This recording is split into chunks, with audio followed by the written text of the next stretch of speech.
Friends नमस्कार, मैं Lalji Baghel Baghel study के ऑफिशियल यूट्यूब चैनल पर आपका स्वागत करता हूं। फ्रेंड्स आज हम डिस्कस करेंगे UP triple SC PET 2023। Friends Uttar Pradesh अधीनस्थ सेवा चयन आयोग द्वारा जो पेट परीक्षा 2023 का कंडक्ट होना 28 और 29 अक्टूबर को यह परीक्षा कंडक्ट होना है।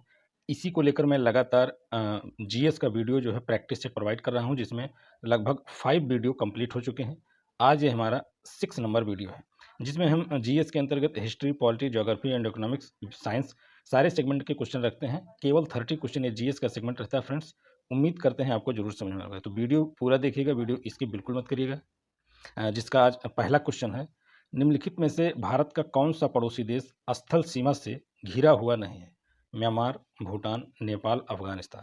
तो फर्स्ट क्वेश्चन का करेक्ट ऑप्शन होगा option number A, Myanmar.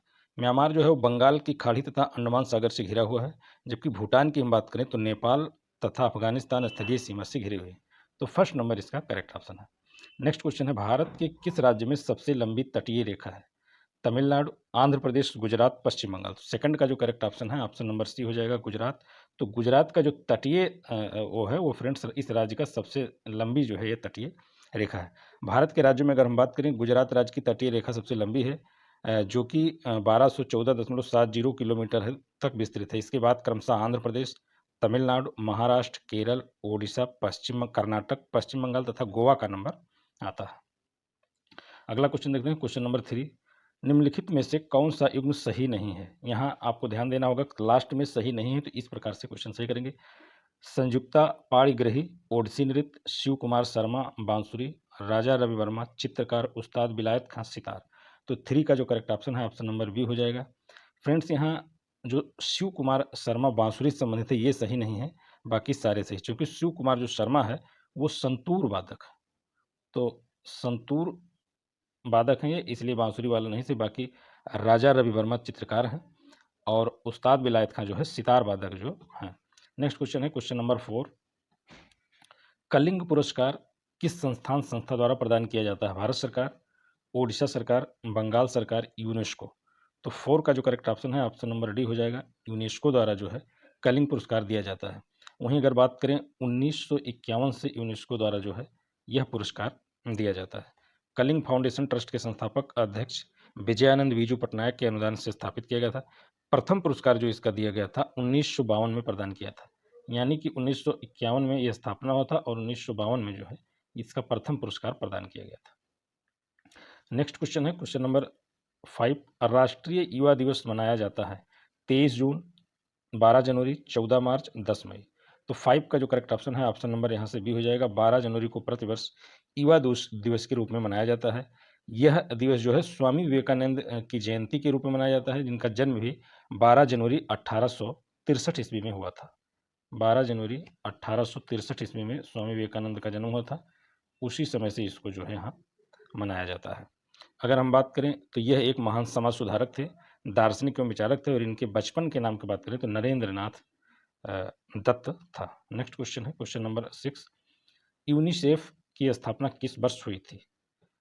Friends अगर हम बात करें यूनिसेफ की स्थापना जो हुई थी, 6 का करेक्ट ऑप्शन ऑप्शन नंबर यहाँ ये हो जाएगा 1946 में, यानी कि 11 दिसंबर 1946 को संयुक्त राष्ट्र महासभा द्वारा की गई थी। इसका मुख्यालय न्यूयॉर्क संयुक्त राज्य अमेरिका में स्थित है। क्वेश्चन नंबर 7 है, निम्नलिखित में से किस भारतीय राज्य में प्रसिद्ध पर्यटन स्थल पंबन द्वीप स्थित है? तमिलनाडु, केरल, ओडिशा, आंध्र प्रदेश। 7 का जो करेक्ट ऑप्शन है ऑप्शन नंबर ए हो जाएगा, तमिलनाडु। प्रसिद्ध पर्यटन स्थल पंबन द्वीप तमिलनाडु राज्य में स्थित है। यह द्वीप वर्तमान में रामनाथपुरम जिले का हिस्सा है। यह द्वीप भारतीय प्रायद्वीप और श्रीलंका को आपस में जोड़ता है। नेक्स्ट क्वेश्चन है क्वेश्चन नंबर 8। पंचतंत्र को किसने लिखा था? व्यास, विष्णु शर्मा, वाल्मीकि, याज्ञवल्क्य। तो 8 का जो करेक्ट ऑप्शन है ऑप्शन नंबर बी हो जाएगा, विष्णु शर्मा। पंचतंत्र के लेखक जो हैं विष्णु शर्मा है। नेक्स्ट क्वेश्चन है 9। राज्यसभा के सदस्य का कार्यकाल कितने वर्ष का होता है? 3 वर्ष, 5 वर्ष, 6 वर्ष, 2 वर्ष। तो यहाँ अगर हम बात करें 9 का करेक्ट ऑप्शन होगा ऑप्शन नंबर सी। राज्यसभा की अगर हम बात करें तो उसका कार्यकाल 6 वर्ष होता है। वहीं अगर लोकसभा की हम लोग बात करें तो लोकसभा का कार्यकाल जो है यहाँ से 5 वर्ष होता है। यह अनुच्छेद 83 के सब अनुच्छेद 1 के अंतर्गत आता है अगर हम राज्यसभा की बात करें। और राज्यसभा का विघटन नहीं होता, अर्थात यह एक स्थायी सदन माना जाता है। राज्यसभा के सदस्यों का कार्यकाल पूरा 6 वर्ष होता है। और इसके यथासंभव जो निकटतम 1/3 सदस्य होते हैं प्रत्येक 2 वर्ष की समाप्ति पर सेवानिवृत्त हो जाते हैं। क्वेश्चन नंबर 10 है, भारतीय अर्थव्यवस्था में क्षेत्रों को सार्वजनिक तथा निजी में किस आधार पर वर्गीकृत किया जाता है? उपक्रमों पर स्वामित्व, कच्चे माल का प्रयोग, आर्थिक गतिविधियों की प्रकृति और रोजगार नीतियाँ। तो 10 का करेक्ट ऑप्शन है ऑप्शन नंबर ए, उपक्रमों पर जो है आधार पर यह किया जाता है। भारतीय अर्थव्यवस्था में अगर हम बात करें सार्वजनिक और निजी क्षेत्रों का जो वर्गीकरण किया जाता है यह उपक्रमों के स्वामित्व के आधार पर किया जाता है। वहीं अगर हम बात करें भारतीय अर्थव्यवस्था एक मिश्रित अर्थव्यवस्था है जिसमें सार्वजनिक और निजी दोनों का सहअस्तित्व होता है। क्वेश्चन नंबर 11 है, जीडीपी का विस्तारित रूप है क्या होगा? सकल घरेलू उत्पाद, माल घरेलू उत्पाद, चालू घरेलू उत्पाद, इनमें से कोई नहीं। 11 का जो करेक्ट ऑप्शन है ऑप्शन नंबर ए हो जाएगा। जीडीपी का जो फुल फॉर्म होता है फ्रेंड्स ग्रॉस डोमेस्टिक प्रोडक्ट यानी कि जीडीपी, ये सकल घरेलू उत्पाद कहलाता है। इसमें एक निश्चित अवधि यानी कि सामान्य तौर पर अगर देखा जाए तो 1 वर्ष के दौरान किसी देश की अर्थव्यवस्था में उत्पादित समस्त अंतिम वस्तुओं और सेवाओं का कुल मौद्रिक मूल्य यहाँ होता है, जिसको सकल घरेलू उत्पाद की वृद्धि दर देश के आर्थिक प्रदर्शन का एक संकेतक होता है।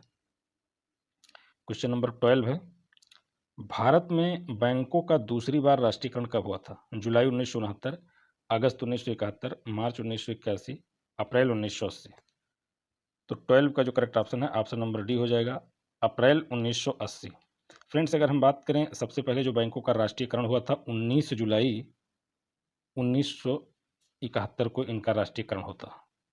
1969 19 जुलाई 1969 को सबसे पहले राष्ट्रीयकरण हुआ था, जिसमें 14 वाणिज्यिक बैंकों का जो है 50 करोड़ रुपए से जमा उनकी जिनके आधे तक राष्ट्रीयकरण किया था। दूसरी बार 6 बैंकों का राष्ट्रीयकरण 15 अप्रैल 1980 को किया गया था, यानी कि 15 अप्रैल 1980 को दूसरी बार किया गया था। पहली बार 19 जुलाई 1969 को 14 बैंकों का लगभग यहाँ राष्ट्रीयकरण किया गया था। नेक्स्ट क्वेश्चन है क्वेश्चन नंबर 13, भारत में जिन व्यवसायों का विनियोग 1 करोड़ रुपए तक तथा कारोबार 5 करोड़ रुपए तक उन्हें जाना जाता है, छोटे उद्यम, लघु उद्यम, सूक्ष्म उद्यम, मध्यम उद्यम। तो 13 का जो करेक्ट ऑप्शन है ऑप्शन नंबर यहाँ हो जाएगा सी वाला, सूक्ष्म उद्यम। यानी कि अगर 1 करोड़ रुपए तक तथा कारोबार 5 करोड़ रुपए तक है, विनियोग 1 करोड़ और कारोबार 5 करोड़ रुपए, तो इनको हम लोग सूक्ष्म उद्यम कहते हैं।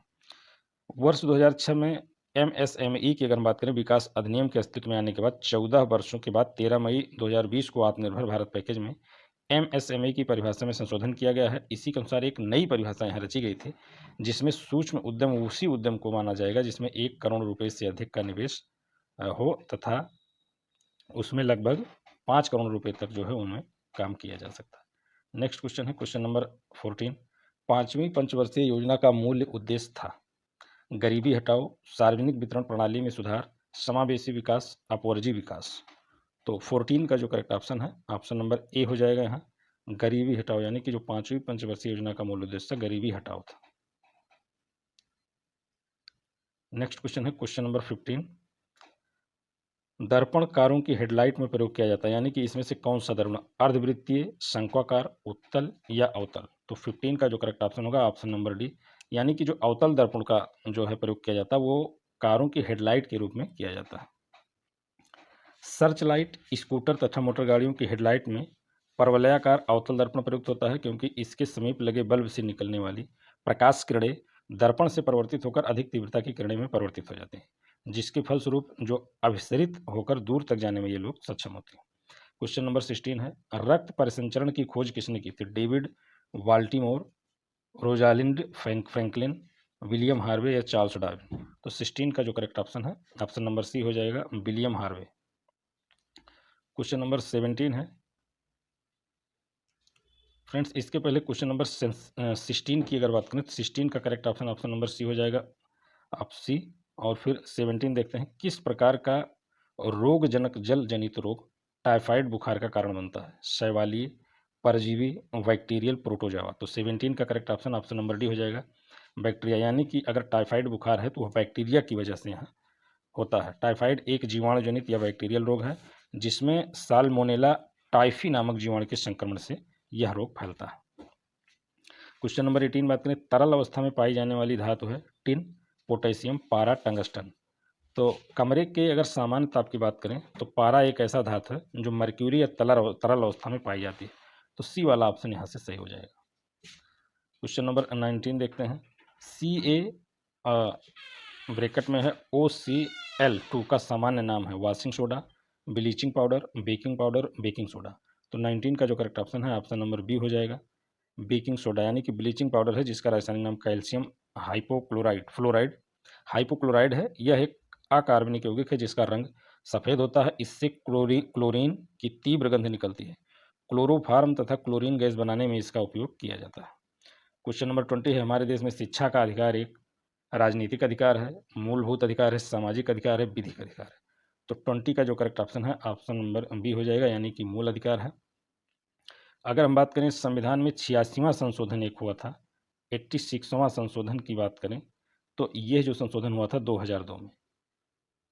इसमें जो बताया गया था, इसके अंतर्गत भाग 3 में एक नया अनुच्छेद जोड़ा गया था 21 का, जिसके अनुसार राज्य 6 से 14 वर्ष की आयु के सभी बच्चों को निःशुल्क और अनिवार्य शिक्षा व्यवस्था करेगा। इस अनुक्रम में अगर हम शिक्षा के अधिकार अधिनियम की बात करें 2009 में संसद द्वारा पारित किया गया था, जो 1 अप्रैल 2010 से लागू है, यानी कि शिक्षा का अधिकार मानवाधिकार भी है। तो यहाँ एक मूल अधिकार है जो अमेंडमेंट 86वें और 2002 में जो है ये पारित किया गया था।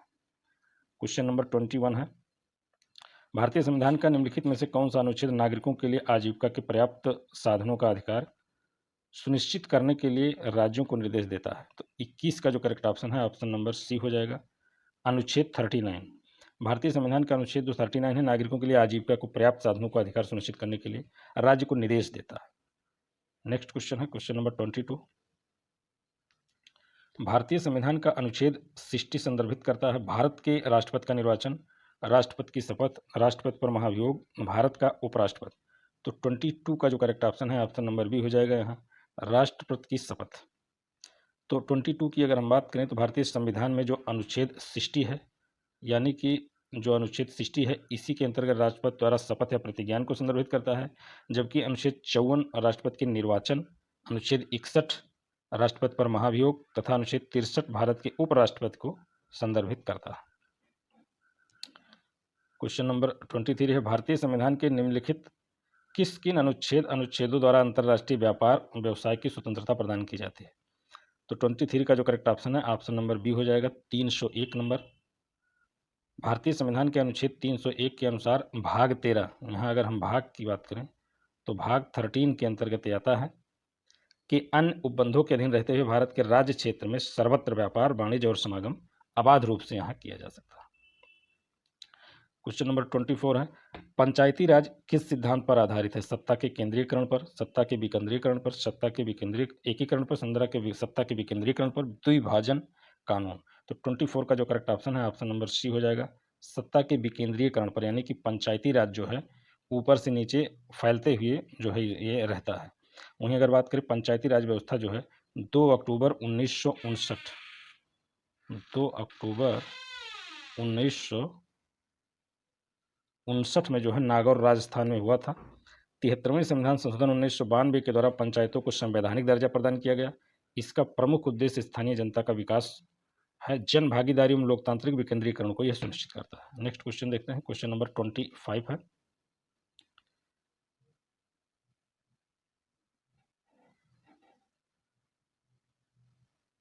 क्वेश्चन नंबर 25 है, आज़ाद हिंद सरकार के निर्माण की घोषणा की गई 26 जनवरी 1930, 8 अगस्त 1942, 21 अक्टूबर 1943, 18 फरवरी 1946। 25 का करेक्ट ऑप्शन होगा ऑप्शन नंबर सी, 21 अक्टूबर 1943। पंचायती राज व्यवस्था का जो प्रारंभ है 4 जुलाई 1943 को यह किया गया था, जो अक्टूबर में मनाया जाता है। रास बिहारी बोस ने आज़ाद हिंद फौज की कमान सुभाष चंद्र बोस को सौंप दी थी। 21 अक्टूबर 1943 को सुभाष चंद्र बोस ने सिंगापुर में स्वतंत्र भारत की अस्थायी सरकार का जो है गठन किया था। क्वेश्चन नंबर 26 है, किस स्वतंत्रता सेनानी ने महात्मा गांधी को पहली बार राष्ट्रपिता कहकर संबोधित किया था? जवाहरलाल नेहरू, सुभाष चंद्र बोस, सरोजिनी नायडू, चंद्रशेखर आजाद। 26 का करेक्ट ऑप्शन है option number B, Subhash Chandra Bose. Mahatma Gandhi की सर्वप्रथम राष्ट्रपिता सुभाष चंद्र बोस द्वारा कहा गया था। 6 जुलाई 1944 को सुभाष चंद्र बोस ने आज़ाद हिंद रेडियो पर बोलते हुए गांधी जी को संबोधित किया था कि भारत की स्वाधीनता का आखिरी युद्ध शुरू हो चुका है। राष्ट्रपिता यानी कि भारत की मुक्त इस पवित्र युद्ध में हम आपका आशीर्वाद और शुभकामनाएं चाहते हैं। क्वेश्चन नंबर 27 है,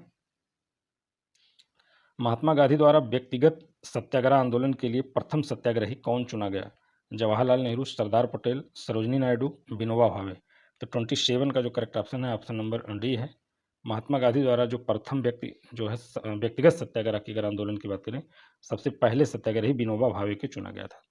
अगस्त प्रस्ताव को पूरी तरह अस्वीकार करते हुए कांग्रेस ने जब गांधी जी के नेतृत्व में यह सत्याग्रह शुरू किया था, तो उस समय सरकार की जो भारत नीति के प्रति जो है नैतिक विरोध की प्रतीकात्मक अभिव्यक्ति थी उस समय। अगर हम बात करें 17 अक्टूबर 1940 को विनोबा भावे प्रथम सत्याग्रही चुने गए थे। 28 है, किस वर्ष में मुस्लिमों के लिए अलग निर्वाचिका की मांग को मना लिया गया था? 1906, 1909, 1919, 1922। तो 28 का जो करेक्ट ऑप्शन है ऑप्शन नंबर बी हो जाएगा। 1909 में जो है मुस्लिमों के लिए प्रथम निर्वाचिका की मांग की गई थी। वर्ष 1909 में मुस्लिमों के लिए एक अलग निर्वाचिका की मांग की गई थी, जिसमें 1909 के अधिनियम को मार्ले मिंटो अधिनियम भी कहा जाता है। क्वेश्चन नंबर 29 है, निम्नलिखित में से कौन गदर पार्टी का पहला सभापति है?